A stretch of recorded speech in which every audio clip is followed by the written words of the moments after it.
you ready? It's the Roundtable with me, Robert Bannon. What is going on? Hi, everybody. Welcome to the Roundtable. I'm Robert Bannon. It's Tuesday. Welcome to a Tuesday night edition, because on Thursday I'll be in Los Angeles. So, LA, are you ready? I'm coming. It's like a Jersey tornado. It's going to come right through Feinstein's and Vitello's, and if you want to be there, I'll tell you all about it. But you got to give me a minute, because I have one of my favorite people here today. And I want to tell you about, we have three artists that I love. I call them my favorite voices. I have Vincent, who is a dance singer that has albums on the top of the charts. I have Loren Smith, who is an amazing vocal artist who has a show coming up in New York City that everybody needs to check out and be there for. And then my good friend Mosiah is here, and I want to tell you all about it. And I did something. I will tell you my week in review, and I will tell you my plug and everything after I talk to Mosiah. I want to tell you, well, you know what I did? He doesn't know I did this. I stole his video right off of YouTube. Take a peek at what he's working on. Consent. Yes, consent is important. No means no. But it's better to ask for forgiveness than to beg for whatever it is. Take a peek at this. The first love I've ever had was the water. And I never saw people that looked like me, so for a long time I felt by myself in the water. And it took the discovery of Rockaway. I found a new place, a new home. I saw black skaters. I saw black owners. I saw the rippers. I saw the queens. I saw the ingenuity. And it was beautiful. I felt like I had found a home. This water, I didn't feel like so alone. And now I discovered a new piece of myself. I found community. I found unity. I found us. Welcome, familiar. Thank you so much for giving me time and opportunity to tell you about a documentary that I am planning to make. My name is Mosiah Moon Sami, and I am the creator and the filmmaker behind Black Surfers in the Concrete Jungle. I started to begin to surf when I was about 9 years old, and skating and surfing were in sync for me. I love doing these two things, and I love being in the water. But I got a lot of pushback from my own community and many other communities that felt like a black boy shouldn't be surfing or shouldn't be skating. I should be playing ball, I should be playing football. And because of what I was getting told, it developed insecurities, which ultimately led me to not skating and not surfing. It wasn't until I discovered Rockaway, where I found a new place and discovered black surfers and skating, that reinvigorated and inspired me to get back in the water, inspired me to get back surfing the way that I used to. I met Nigel, the owners of stations in Rockaway Beach. And Nigel introduced me to this new community with Paul, with Farmy, with Quest, these unbelievable melanated surfers that were crushing it in the water. And I knew I had found my story. My story centered around Nigel, a pioneer in the Rockaway surf community in New York, telling a story about his journey into surfing and how he has cultivated a community of black surfers at a surf shop. So please join me in making history and opening up a new perspective for not only the black community, but for the surf community. I thank you again.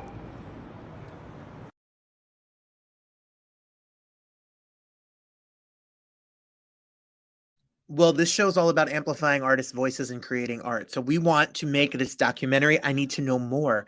Who is more athletic than me? I mean, I am the epitome of athletics. If there was an Olympic sport for surfing, come on. Good Lord. Mosiah, get on here right now. How are you? I'm doing good. How are you? Thank you. Thank you for that introduction. Wow. No, please. I want everyone watching right now to know that you can be a part of. Look, they're making fun of me already. The people, how dare you? That's not, I want people to know right now that you can be a part of this artistic process. Most films have a group of people that support and invest in the film. And if you would like to hear this be told and you would like to see it his track record before I even let him speak. His work has been in film festivals all around this country, and he has created a whole entire community in Brooklyn and across the New York and etc. And this whole documentary will be told, and I would love for you to be a part of it. There's all sorts of ideas and packages, and you can visit the set. You can go to a screening. You can go to an opening. You can meet him right here. He will come to your house. He will make you coffee. He will clean your bathroom. Tea. That's right. I'm not cleaning any bathrooms, but No, I'm blessing tea. Mosiah, welcome. Thank you for being here. Thank you. Thank you for having me on the show. I really, really appreciate it. No, it's my pleasure to be here. So how we know each other is that we both went to this. Look, we both have brick walls. We I know both the same thing. That's we both went to the same acting school. We did not have the same teacher. But through fate, through another project that we were both asked to be a part of, we met. And I remember the meeting with you. I was at the beach with my family, and I saw him. I'm like, this guy gets it. He is a hustler. He's an artist. He's out here making stuff happen. And then I've just become obsessed with all of your work. Thank you. And likewise. I just checked out the show, what was it, a week or two ago when you came to New York, which was phenomenal. Anybody that is tuning in that hasn't watched the show, you are missing out. You are missing out greatly. Go watch that show. It's phenomenal. Well, thank you. Look, I'm still getting trolled by the people. Yes, Christine, we welcome Mosiah to the Roundtable, and Janelle. Yes, you got to sign up, be a part of this experience. It really is something really. It's going to be special. So, tell us about how you came to surf and where this idea to make this into a documentary came to be. So I started surfing when I was super young. I started surfing when I was 9. I've always been very connected to the water, and shout out to my mother for doing that. My mom, who doesn't know how to swim, made sure that both of her kids could swim. So my mom was like, you need to go on the swim team, any water sports, anything you want to do in connection with water, let's do it.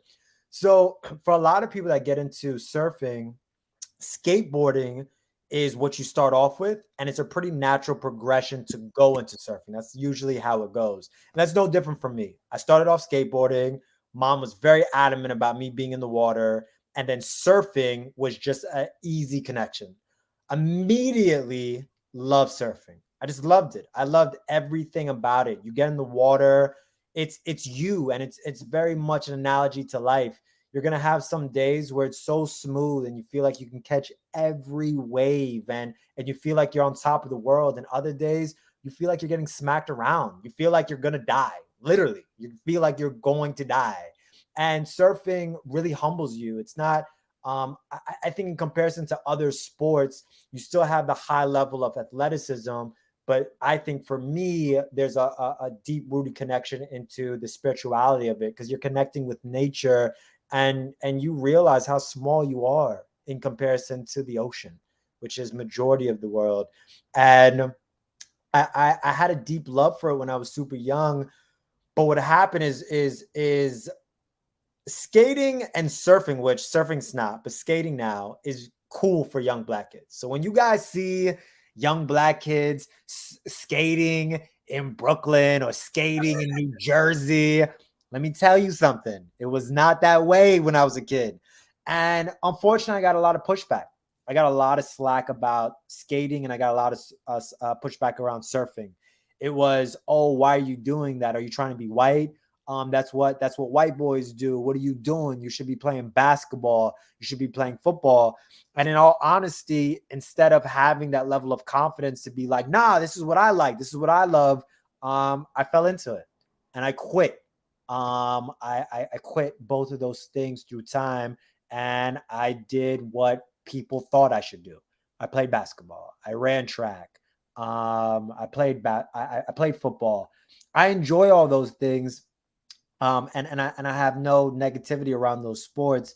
But I let other people steal my joy because of a projection of not seeing myself and not being able to be like, oh, well, you know, Black people do this. Like, I couldn't even say that, right? And I didn't have enough strength at that time to be like, well, I'm going to be I'm going to be the black boy that becomes a black surfer and a skateboarder at a high level.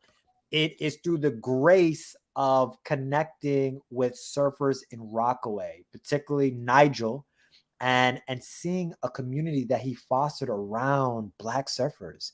And then I got introduced to these black skaters and black surfers, and that part of me, that part of my childhood opened back up again.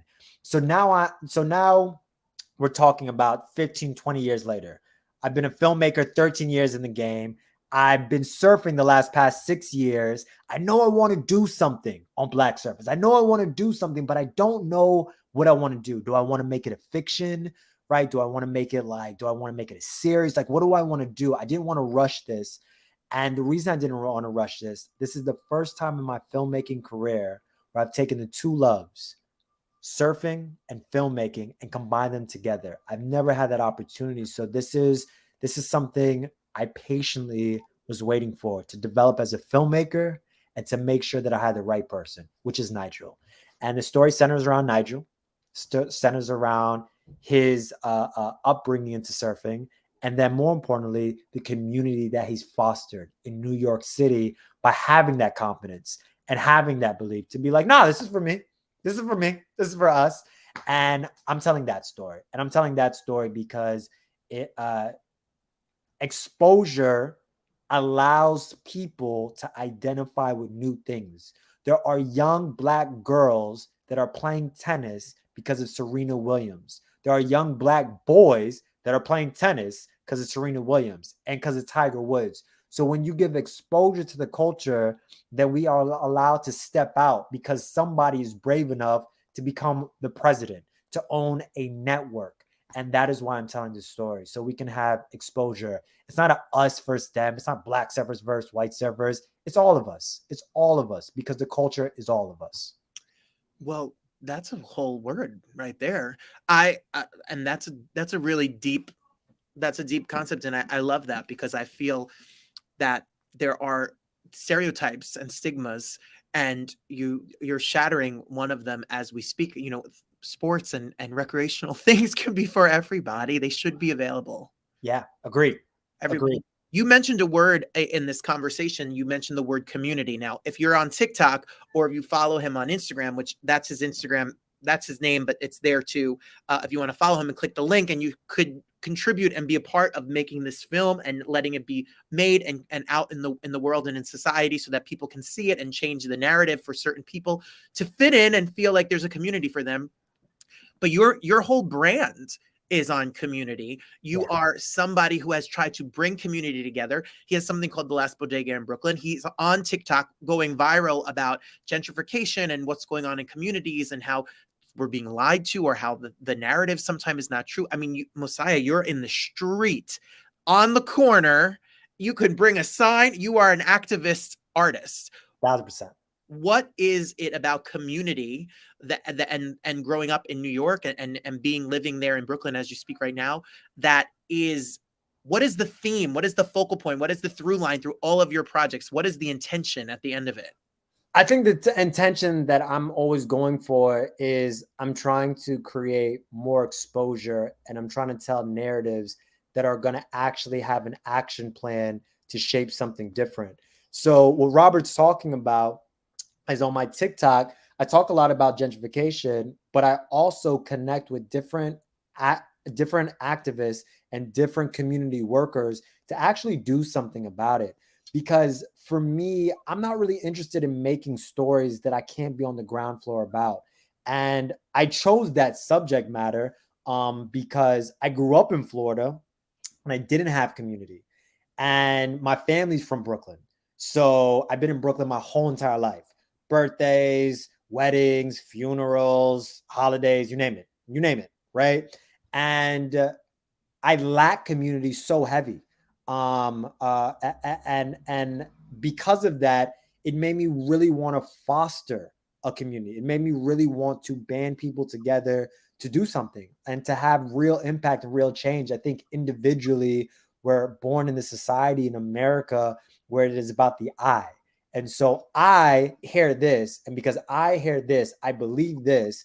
And if you hear that and you believe that, then we're at odds, right? The American system is very polarizing.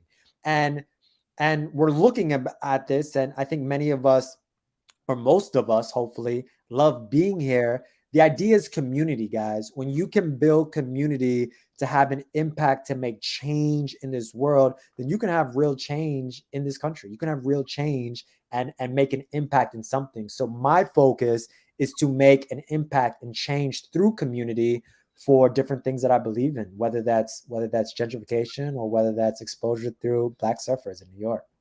Well, if you watched us last week, we talked to Malik Yoba, and he was talking about buying real estate and artists of color, businessmen of color, people of color having ownership in their community and not letting corporations just come in and take over the community. And we brought up Last Bodega in Brooklyn, and he had heard about it, and he had said that, he was at, different film festivals and whatever. And again, I text him after the show, and I'm insistent that, his like programs that buy property and try to get first homeowners. I'm like, I need to make Mosiah, like, this is like your baby, like this and Black Surfer, like everyone, like the amount of art and that he does, but with a purpose that's entertaining and fun. Wait till you see Last Bodega in Brooklyn. Wait till you see Black Surfer and you see what he puts together. It's and even on TikTok, just getting a taste of what he does. It's entertainment. It's fun. You're not scolding anyone. You're not yelling at anyone. You're educating and entertaining us, but we're learning something at the end of it. It's really done so well. Thank you. I appreciate that. And it's important. It's important because it takes away polarization. And that's the problem that we have in this country. We're polarized on opposite sides. And my focus is bringing people together, not dividing. On this election day, where we're going to watch the news tonight, everyone's going to kill each other and fight and everything. At some point, there has to be some kind of bridge that brings, because otherwise we might as well just split it in half and that's it. Exactly. It's scary. It's scary stuff.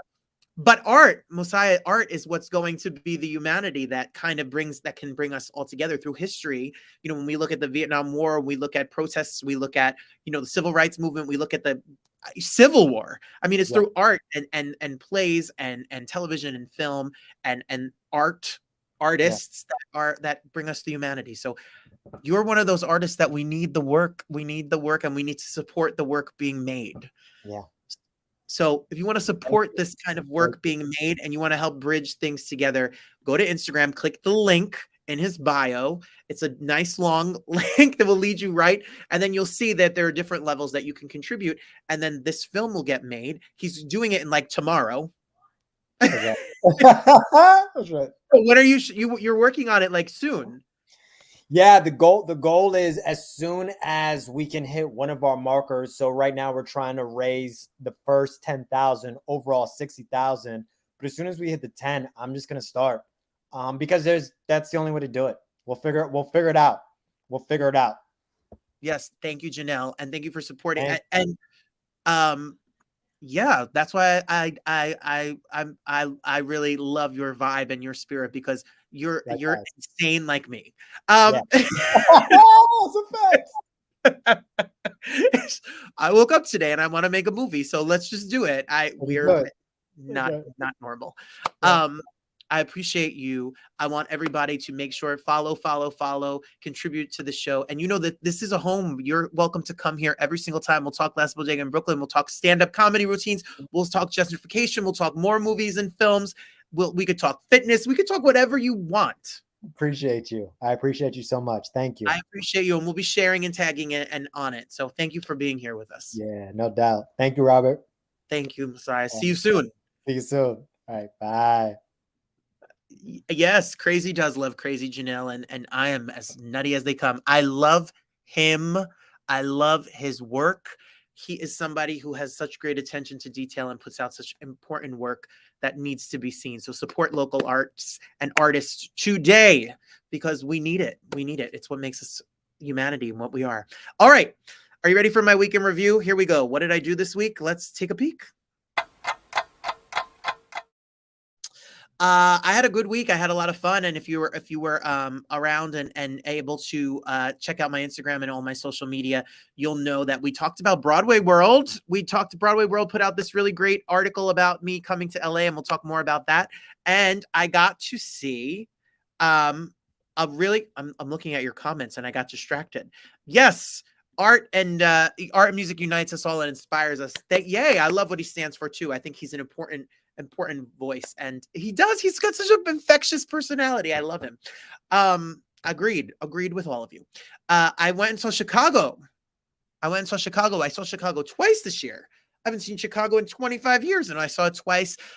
Brandon Victor Dixon and Angelica Ross, friend to the show, was amazing. Thank you to everyone at BBB Way. There is the one and only Miss Ross herself, friend to this show. After the show, she was so sweet and kind and sends her love to us and had a great time talking to us all. And then I went to the Hyacinth AIDS HIV Gala in New Jersey on World AIDS Day, which is December 1st. We're doing a fundraiser roundtable with Javier Munoz, Raif Darazi, who is an HIV model that is fascinating and brilliant. And then we're going to have Hyacinth, which is an organization in New Jersey. They had a gala they invited me to. And yes, you may have seen me talking about it. That's the one and only there was a legendary drag queens that were there, and we had such a great time at the Hyacinth. Look at the gala.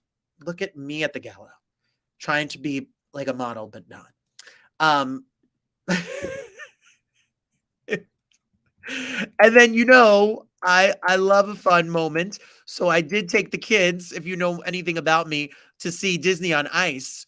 And it was Frozen, as Sam called it, Frozen verse and Encanto, but it was not verse anything. It was cute. Look at them all. Look how much fun we had. So thank you, Disney, and thank you for the Frozen and Encanto cast. You guys are killing it out there. We had a good time. Here's the babies out there at the Prudential Center in Newark. It was fun. It was really cute. So, and then last night, like I told you, I went to Malik Yoba's new show, which is going to be coming to theaters eventually. It was a reading at the Apollo, and that was the cast, and it was a great time. And congrats to him and all he did. We had such good reviews and talk from last week's show. If you missed Malik Yoga and Leon on last week, go to YouTube and check it out. You want to know something super funny? I got a review of my New York show, which was wonderful. Thank you, Melissa Griegel and Theater Pizzazz, for the great review that you put up today. But I have to share this. It cracked me up. They put a picture of my family, which they call it Robert Bannon's family, which has me dead. And that's my brother and Christina and my mom and my dad. And in the review, she writes, his brother Greg and his wife Christina look proudly on along with parents Rose and Greg as he sang Liza's World Go Round. My brother's name is Sean. And I died because, oh, Greg Jr. So I text my brother who's on his honeymoon, and I was like, Greg Jr., look at you here. He may be Greg Jr. forever. So thank you, Melissa Griegel, for the positive review. I'm so grateful to have had you be at the show. Speaking of shows, because I'm shameless.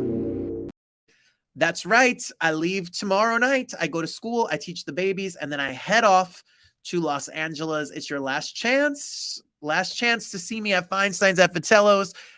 It's the show, it's Rewind, but we're adding a whole little new part to it. Matt Gould will be playing piano and singing, and we'll be doing a song that we have been talking about doing for 8 years, and it's going to be something that I can't wait to do. I'm so nervous and excited. I'm so nervous.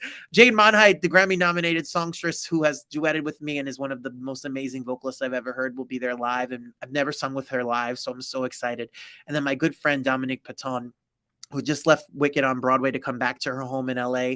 She was the original Anna in Disney's Frozen in Disneyland, and we are singing a Disney classic for the first one night only. If you want to be there, if you want to see the show, just go to robertbannon.com. There are virtual tickets, but as you said, Marie, it is late at night. It will not be till 11 o'clock on Eastern time, but I'm going to ask, I will get a link for you and I will send it to you.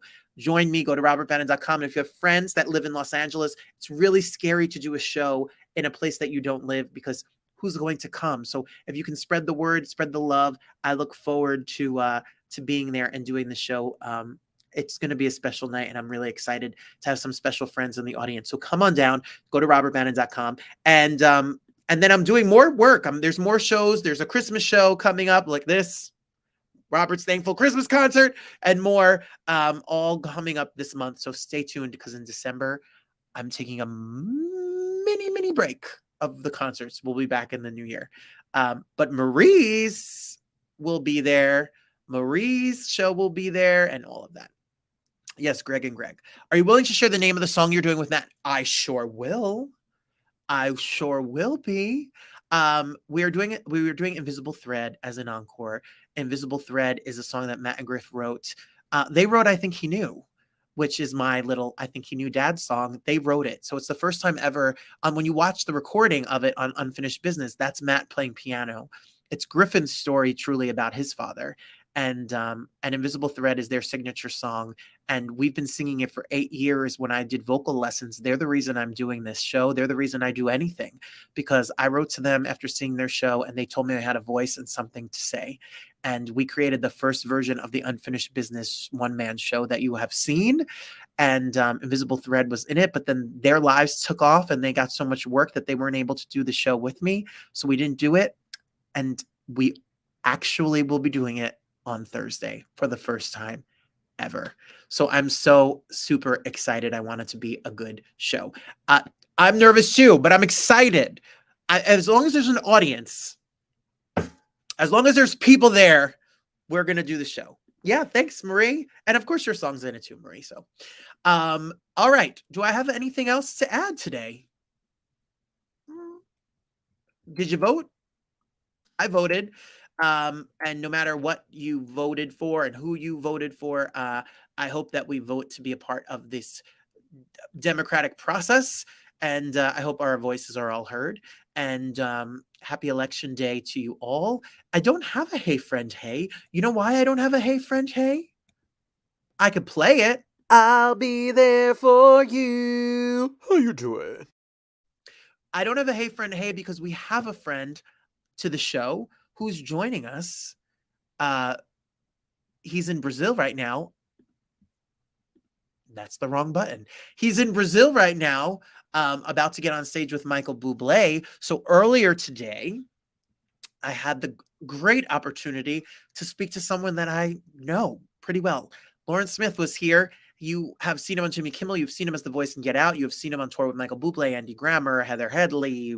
Oh, everybody on Ellen and everywhere. On Regis and Kelly and Kathy Lee and Michael Strahan and Brian Seacrest, or whatever the hell the show's called. Loren Smith is here earlier today, live backstage in Brazil. Loren Smith joined us. Take a peek. All right, so I call our next guest the eighth wonder of the vocal world because he hits notes, I don't know, H flat, J sharp, Z, triple sharp, flat key. He sings in all the keys. You've seen him around the world. He supported some of the biggest acts. You've seen him on television. You've seen his voice in movies. But now New York City, his first solo debut is coming. And no matter where you are in the world, you can get a live stream ticket. Or if you're in the tri-state area, you need to be here this month. You know him. We love him. He is the Loren Smith, and he's here. Welcome. Hey. Thank you so much for having me. And what a wonderful introduction. Oh, well, thank you. I appreciate. Well, it's all true. You sing in all the keys, Loren. Not true. But if it is, you probably want to be there on November 19th to find out. At Chelsea Table and Stage at 7 p.m. There's an option for a regular in-person seat, and there's an option for a live stream ticket.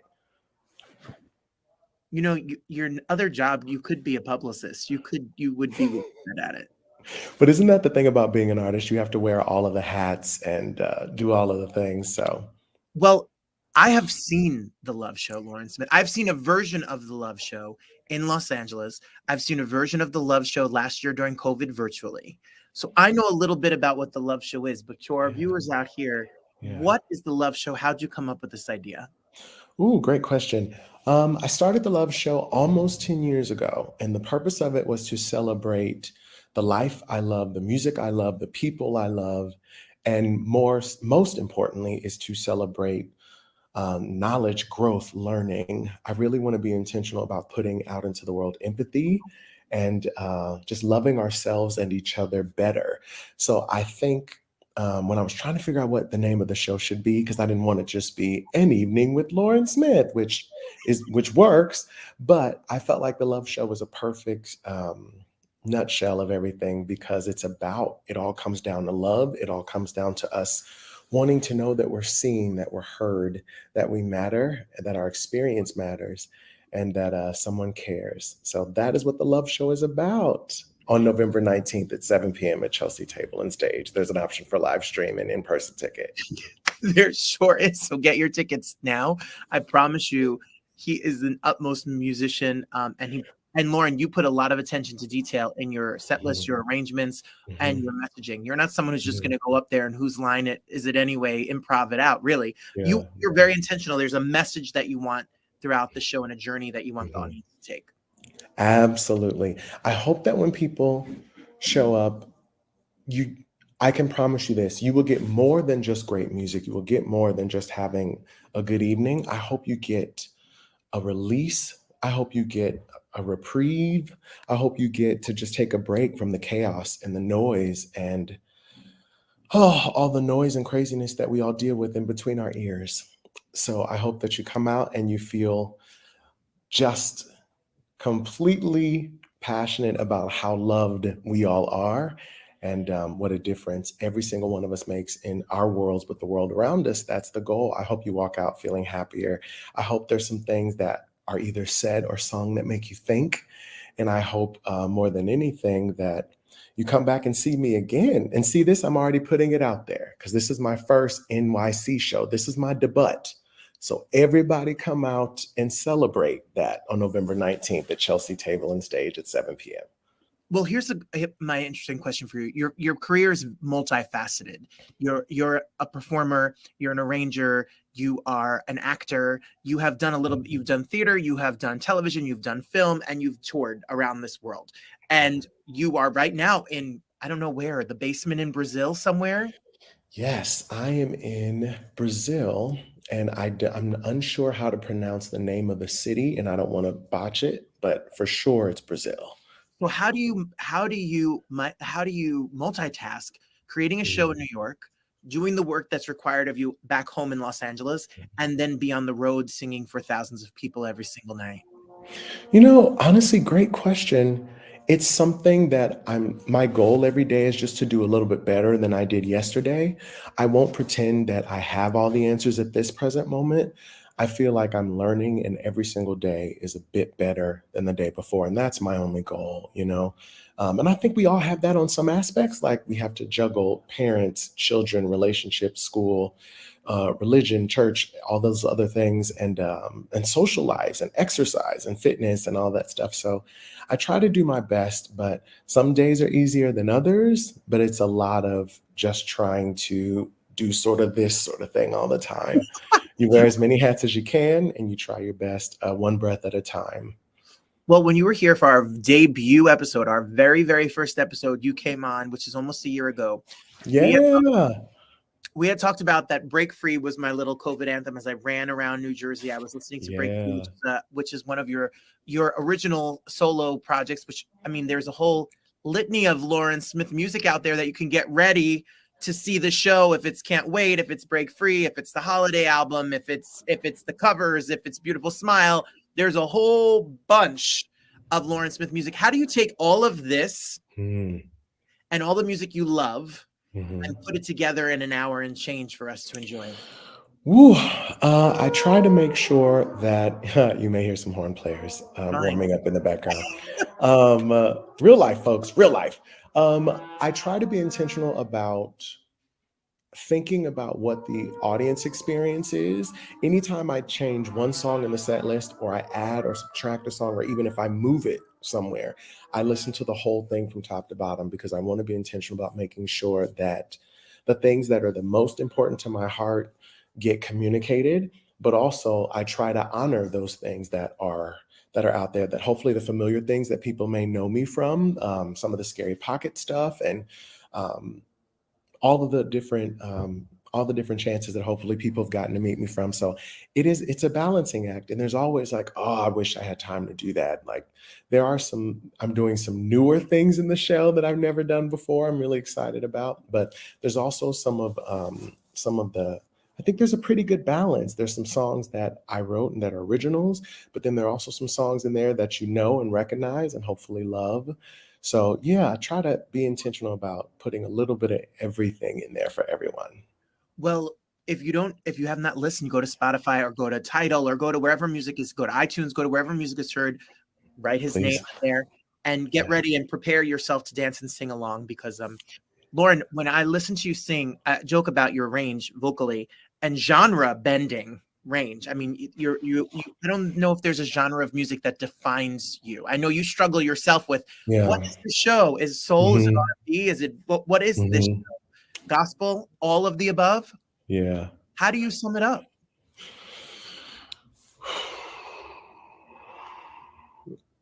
The two words that come to mind usually and right now are just my heart. I feel like music is a universal language, and I feel like love is a universal language.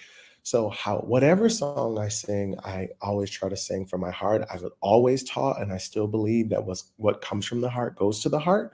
So if it's funk, if it's pop, if it's jazz, if it's gospel, if it's theater, if it's a cappella, if it's everything in betwixt, I try to put my heart in it and my experience and what I've lived through, gone through, learned through, and put all of that in it. But yeah, it's I can breathe in that it is very much it doesn't fit in a box. But then again, I've never fit in a box ever. So I guess I'm just par for the course at this time. But I think those are one of the things that everybody will learn for sure when they show up November 19th at 7 p.m. at Chelsea Stage Table. Well, you're making your own lane, you make your own music, and you have to Yeah. see it all put together. And everything he just mentioned, all of that, I am sure, knowing and seeing other shows that he's performed and put together, you're going to get a taste of all of that, from the soul, gospel, pop, acapella. I am a world famous acapella singer, and Tell us about that. no, no. I've taught Loren everything he knows about harmony singing. So yes, I love crunchy intervals. I love jazzy chords. Wait till you see what he does. You have can I ask you a nerdy vocal question? Always. You have one of the most percussive voices I have ever heard. You don't need music. Your voice is its own rhythm section. Your own percussionist. When you were learning and practicing music, and I know you've sung from a very young age, is it nurture? Is it nature? How did this all come together to become all the multifaceted talent that is you and your vocal capacity? Really great question. I think it is both. I, of course,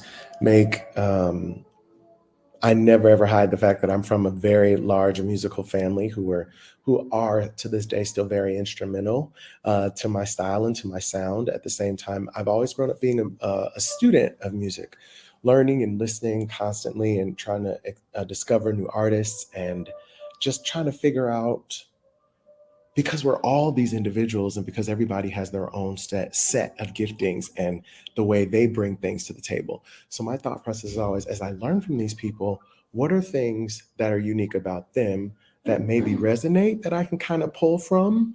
But in general, ever since I can remember, I've considered myself a percussive singer. Percussion and rhythm and beats are very, very important to me. And I think it comes across a lot. It comes across in my body during performances, I've been told. And I think it comes across in the music that you get to hear as well. So yeah, it's definitely nature and nurture. It's a bit of both. It is intentional for sure, because a lot of people will tell you, especially for my aspiring singers out there, a lot of people will tell you, well, of course you're a great singer because you're Black. That's not true. Not everybody that's Black is a great singer. Not everybody is. Anyway, so in general, I think it's important to learn and study, put time and effort into your craft, and do your best at it. Bring your best at it in whatever season you're in. Be your best in that season, because that is the best that you have to offer, and that is exactly what the world around you needs in that moment.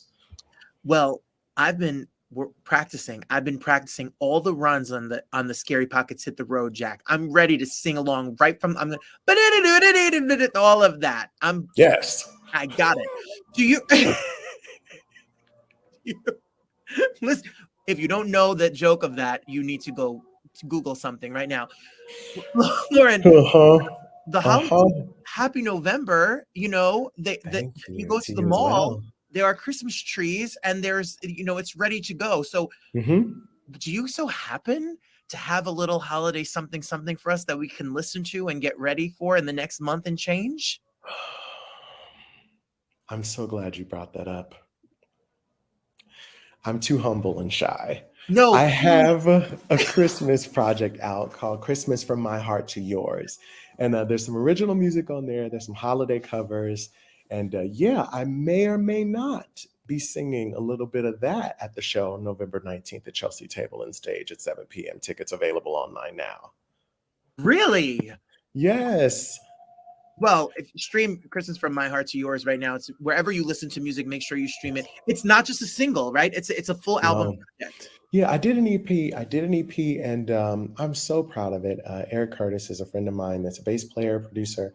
He partnered with me to bring a lot of this together. And so many beautiful people in my life just said yes when I called, from musicians to vocalists. So I feel very, very, very blessed that people came together, and the vision for it was strong. I knew exactly what it is I wanted to say and what I wanted to sing. But I hope it's something that not just this year, but every year you go back and listen to. But yeah, there's all the things that see. Drew Tablek did a song with me on there. Drew Tablek's an incredible tenor and countertenor vocalist as well. And I have an arrangement of Joy to the World and Go Tell Her on the Mountain. Alan Chang is a wonderful pianist I met over the years. He did an arrangement for Angels We Have Heard on High.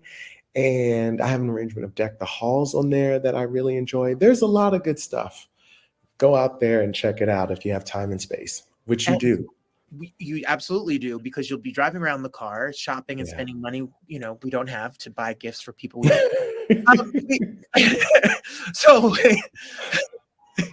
I heard a little rumor that aside from the show on the 19th in New York City, aside from you traveling around the entire universe this next year, aside from your Christmas EP, which is out that you can stream right now, can I go to Netflix and do I happen to peek? Do you have time for all of this? What? Yes. Where can I see the famous hair flip and the whole shebang on Netflix? Let's see. I got a really fun call to do an episode of Family Reunion on Netflix. And that was so fun. Just was planning to do just the audio, went into the studio and recorded it. And then the three of us, myself, Jarrett Johnson, and Bridget Katie, wonderful vocalists, beautiful human beings. We all got the call to come in. God, we're just connected. We're good. Are we back now? I'm so sorry, everyone. We're back. Welcome to Brazil. Yes. We got a call to do the audio, and then they called us back and said, will you come and do the episode and sing the songs live that you did in the studio? So it was great. We had a fun time, and I believe it's episode 2 of the final season of Netflix. Family Reunion. Family Reunion. So if you want to see Loren and Loretta Devine and a whole big special number there, make sure you stream that as well. I am excited for you to be on the East Coast. We've been saying we need an East Coast Loren Smith extravaganza, and it's going to be at Chelsea Table and Stage. If you've never been there, it's a really cool, funky space. It's an awesome space right in the middle of Midtown. You can get your tickets. It's the 19th. It's at 7 p.m. If you're not in the New York area and you're anywhere around this world, go to chelseatableandstage.com, get your live stream tickets. You can see a whole bunch of music for less than it costs to fill up your tank of gas in your car. That's for sure. And you'll leave feeling I can guarantee you're going to leave feeling a little happier, brighter, and hopeful in these crazy times, with your message and your voice and your the whole Loren Smith thing. Yes. Thank you. I'm going to just put it out there as well. I've got an incredible 4-piece band. I've got 3 singers that are going to be with me as well. It's going to be a great night and it's going to be wonderful. And I wanted to thank you all for your support in all of this. And I absolutely want to give a giant shout out because we just kind of breezed past this, but I was a guest on the very first episode of the Roundtable with Robert Bannon. So can we all celebrate what a wonderful gift this show has been and has become, and shine a light on how wonderful we all think you are, Robert Bannon. We appreciate you. Thank you for continuing to shine a light and just get amplified voices that maybe aren't as mainstream as the ones at Oprah's houses, but we appreciate you like crazy. And thank you so much for shining your light on and with us. Well, I bumped Oprah off this episode to have you on to talk about the show. Fair. She doesn't need. I don't. She knows what she did. She doesn't need, and I like bread every day too, but I don't need to hear it anymore. I've seen it. You, sir, thank you. I appreciate that. Thank you for saying yes when we were nothing and nobody was watching. And thank you for your endless support and joy and that you've shared with me and now sharing with everyone. You are one of the most giving, talented artists that are out there, and people need to go see the show and show love. Follow Loren at Sang Loren. Yes, Sangs Loren Smith, Sang Loren Smith on Instagram, and there you go. We just gave a whole free preview of tonight. Isn't that too good? And I will see you on the 19th. If you come to the show, make sure you stop by and say hi. Loren, good luck. Get home safe. Be well, and have great shows down there in Brazil.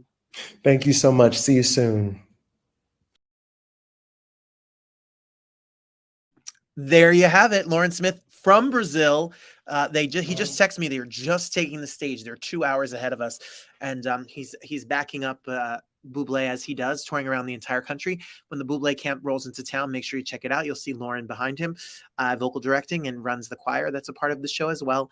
And but don't miss his live show. His live show is going to be special. I'll be there. Mike's be there. Janelle's going to be there. Mom, you're coming? Mom, you're coming? Marie, you want to come? Come on down. And Marie asked a question while Loren was talking, and I would like to answer it. Marie asked a question. She said, "Break Free, Scary Pockets, Michael Bublé. He does it all. Also, Loren is on my CD. He is. Look at you plugging away from me, Marie. That's why you're my people. How did that happen? Did you choose him or did he ask?" No, he did not ask. And I asked him. And Loren is a very intentional artist who does only really projects that he feels strongly about. So I was really honored for him to come on and do the R&B medley with me. We made a really fun video in LA, and it was a real honor to sing with him. He is a beast in a recording studio. Recording is a whole special thing, and I don't know how he does all of that and how he's just got an ear for it and the harmonies and what he did. And when we were making the arrangement for the R&B medley, I legit said,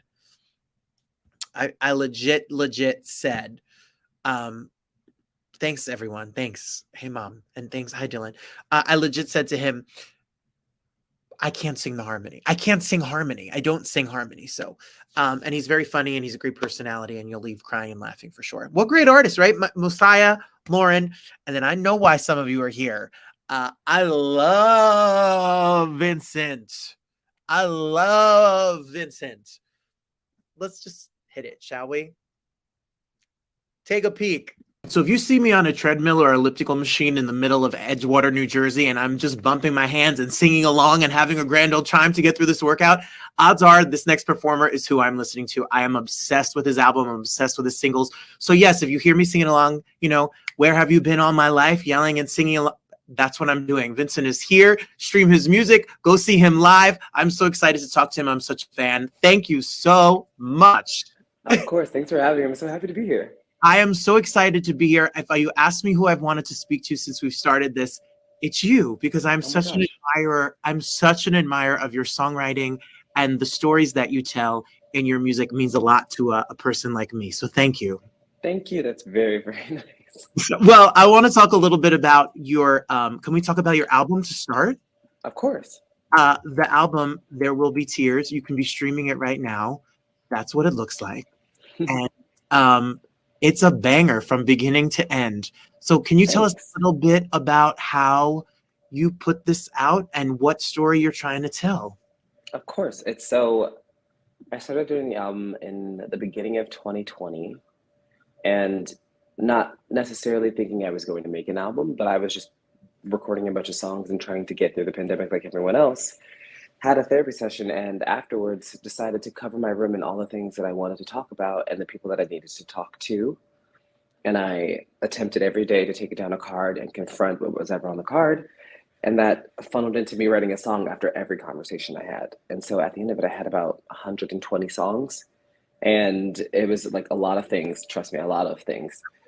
And finally picked the top songs that I wanted to be together on the album, sat four of my friends in a room, left, and let them listen to it, and got the general idea that all of them were experiencing trauma like I was, because when I returned, they were all weeping, and realized that that would be the name of the album, because at the end of every conversation I had with each of my friends, each of them had different reactions, different ideas of what the album was about and how it made them feel. But at the end, the overall consensus was that release had to happen. And so that's where There Will Be Tears came from, because it just made sense for me. Well, Vincent, I have so many friends and artists that I'm friends with. Your album came out, they're posting your picture as supportive friends do, and I'm like, where is this music? I need to listen to this music. I stream it on my Spotify, and it's been a favorite ever since. It's really a beautiful album. We could talk about some of the singles. I was singing these just before. You know, I love Higher so much. Alex Newell is a beast of a vocalist. It's and insane. If you want to have a fun song, how did you come up with? Are these songs little diary entries of what you've been going through in your life at the time you wrote them?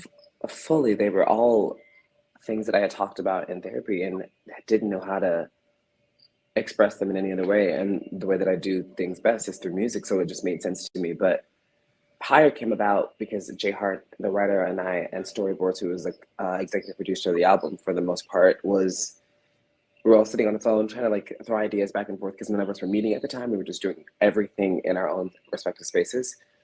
And the melodies kind of flew out of all of us, and it was pretty funny because at the end of the day, I originally did the speaking part that Princess Precious does on the album, and I was like, well, this doesn't make any sense. I'm not a ballroom girl, and if I'm gonna make a ballroom song, I need to have someone authentic. And so I reached out, and she was like, yes. And within the next day, sent over like 7 different versions of that, and it all came together. And then I texted Alex, and because I usually don't do songs with other people, just because I don't want to bother anyone. I don't know what your schedule's like. I want to make sure everything's fine. And I had known Alex for the last 12 years.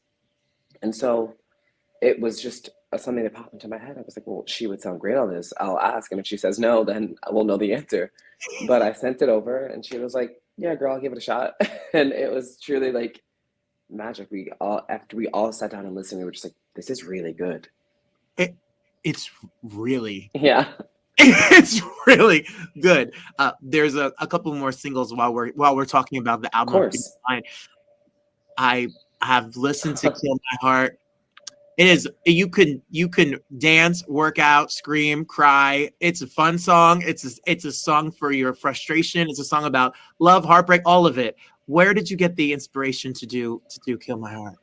Well, initially it was from a situation I was in with a guy who just turned out to be someone completely different than I thought that they were. And it was at a party where I had seen them during the album making of it, and I had ran into them, and it was just like, I have no idea who you are, and this person that I'm meeting in reality now is completely different than the person I was talking to months ago.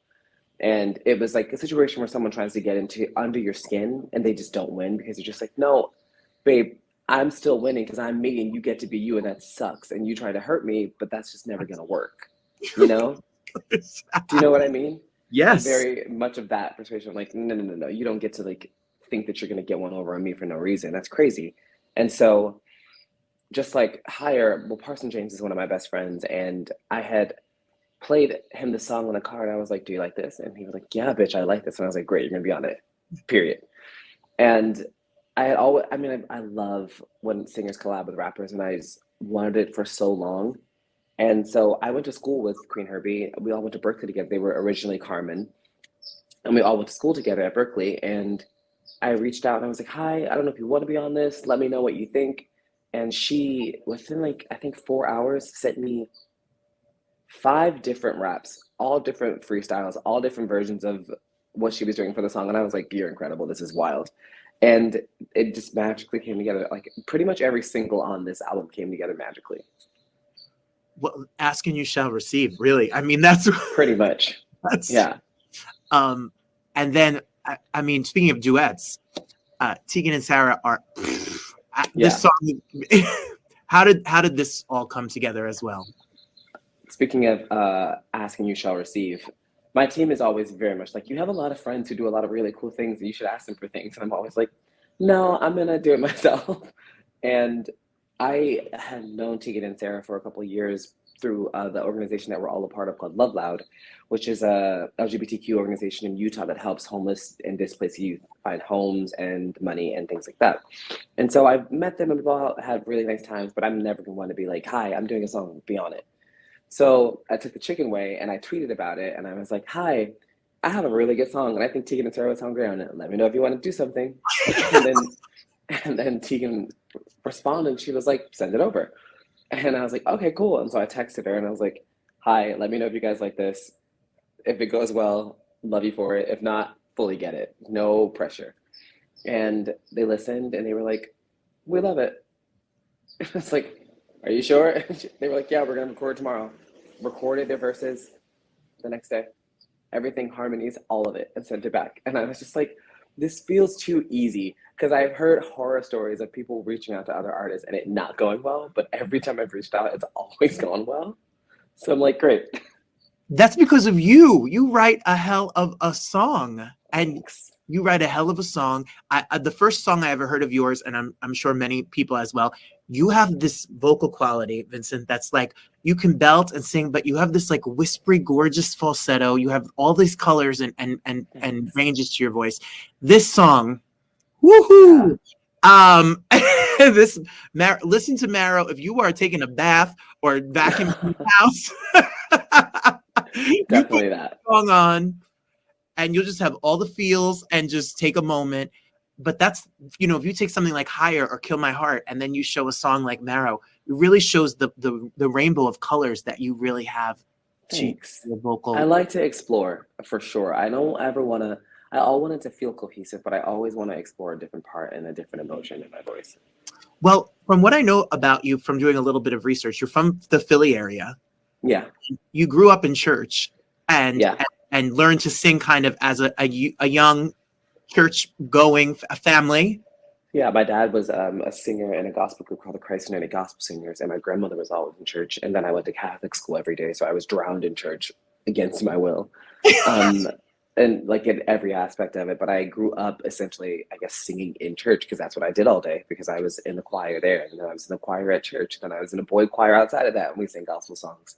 So it was kind of fed into me from a young age. But my dad was the initiator of like music in my life. And then you started writing your own music at like 12 years old.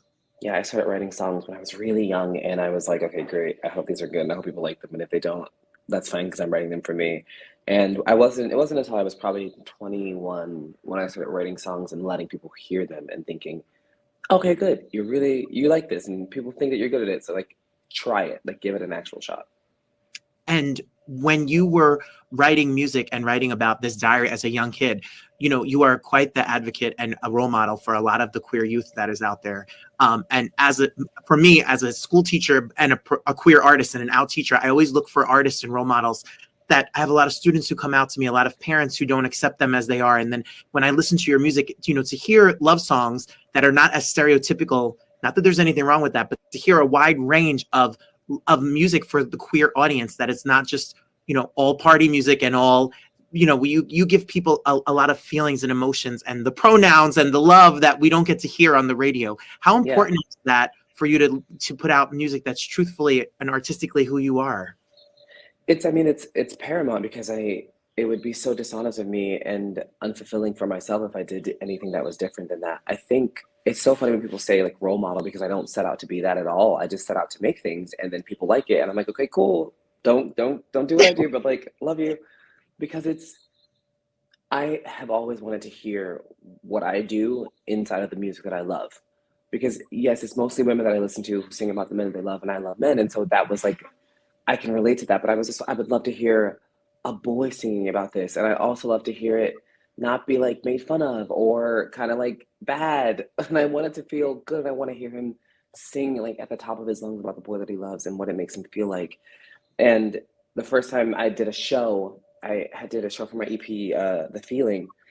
There were a bunch of people there who were, I mean, it was all over the board, but there was a group in the middle of the show and they had these signs. They were just like, the signs that I've been waiting all my life to hear songs like this. And I remember like weeping on stage and I was like, okay, cool. That's what I want. If you can feel that way about yourself and the love that you deserve and hear it and see it, then you can honestly manifest that it's going to happen in your life. And that's what I want. Well, I so appreciate it. And I know there's a whole giant group of people who are so appreciative of the message and music and light that you really share and show in this world. You know, if you want to see Vincent's videos, you have amazing music videos. You're a real artist visually and I am. and I'm so inspired by them. I mean, the videos you've done even before this, you know, you and Maddie Bloyd and Mario Jose and, you know, singing Brandy, like has a quadrillion bazillion views. And the three of you singing from that and that idea and that vocal arrangement all the way through the singles and all the music videos. How do you approach the music videos that are now so paramount, especially in a visual world we live in? How do you come up with these ideas for these videos? It's so funny. So my first music video that I ever did was for Marrow, and it was with Jake Wilson, who is incredible. And the idea behind that video and pretty much all the videos that I've done is that I want to bring people into my head at the time and place that I'm in. I want them to feel lost for those 3 to 4 minutes and really, really understand what the song is about for me. And then there's always like little seeds in it for you to like pick your own destination, you know?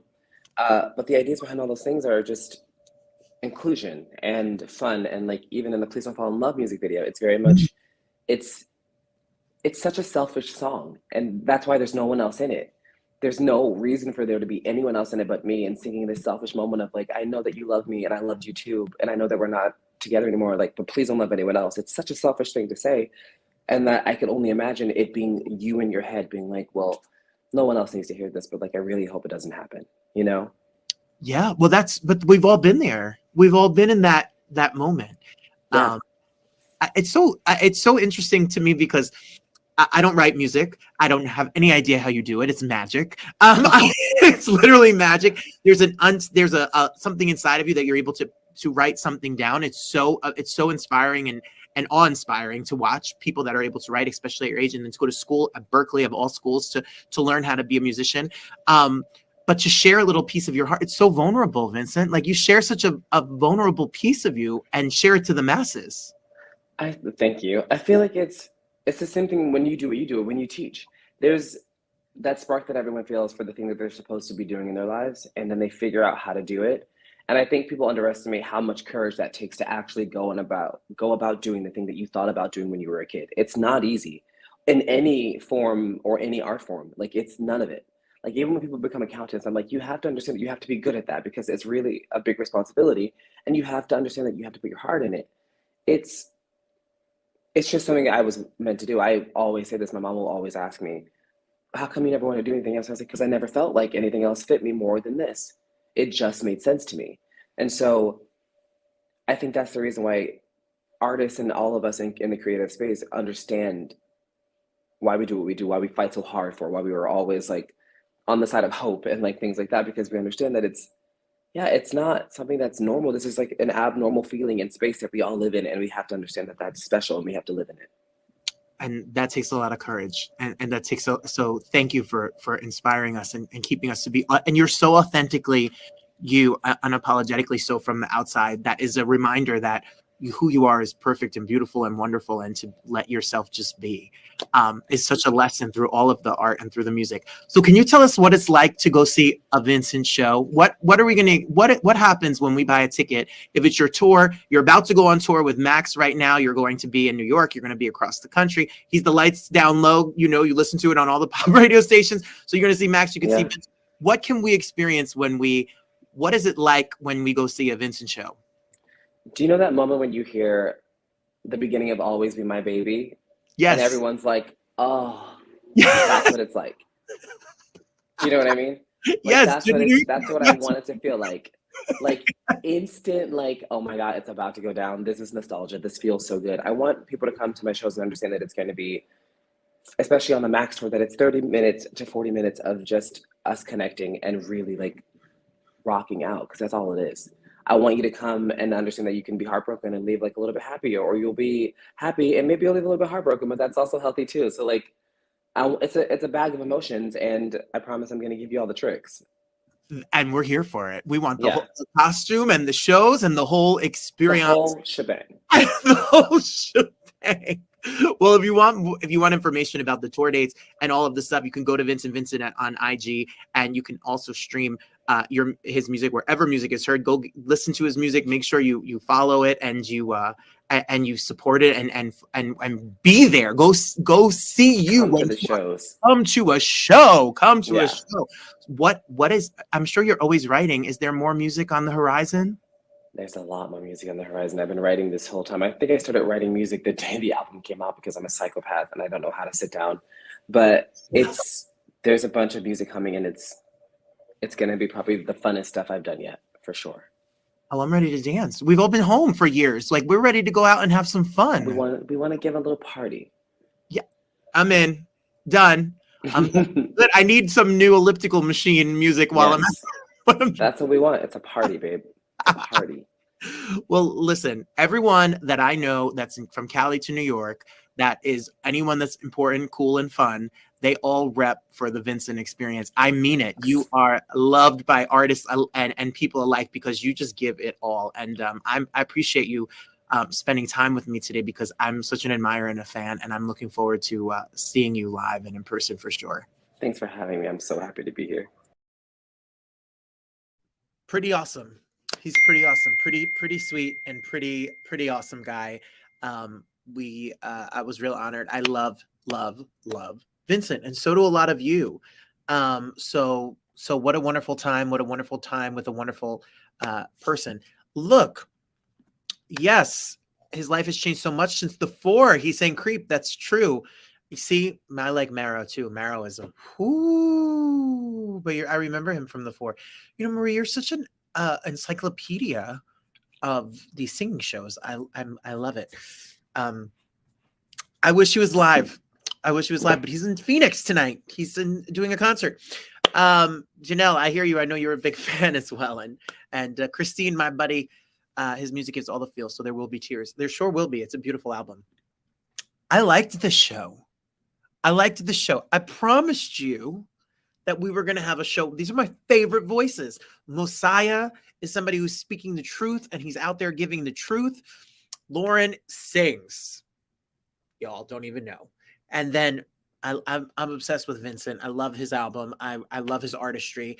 Go to his YouTube channel, stream his videos with Matt Bloyd, stream his videos with Mario Jose. They're so beautiful. And then his singles, so beautiful. Next week is back to a Thursday night, because I am not going to go to LA next week. Next week, I think it's Thursday. I mean, who knows? Things can change. But next week we have the hosts of a show called Cocktails with the Queens on Fox Soul. So Claudia Jordan, who was from Deal or No Deal and reality television, will be here, as well as Lisa Ray McCoy, who has been in a lot of television and movies, Players Club and all of that. And then Shalea Johnson, who is an amazing singer. They'll all be here to talk about this new show that is with Vivica A. Fox as well. It's on Monday nights. We'll talk all about it next week. Plus, we'll have all the recaps of the trip to Los Angeles. And we may do holiday movie preview. I don't know. We're going to work something out for sure. And who knows who else will pop up over the next weekend change for sure. 2 weeks from today, we're going to take a break for Thanksgiving, because it's on a Thursday. And I think we're going to take a break for Thanksgiving. And Hampton Calloway's coming up soon. Darlene Love is coming up soon. And who else is coming up soon? And a special HIV awareness show for World AIDS Day with Hamilton himself, Javier Munoz.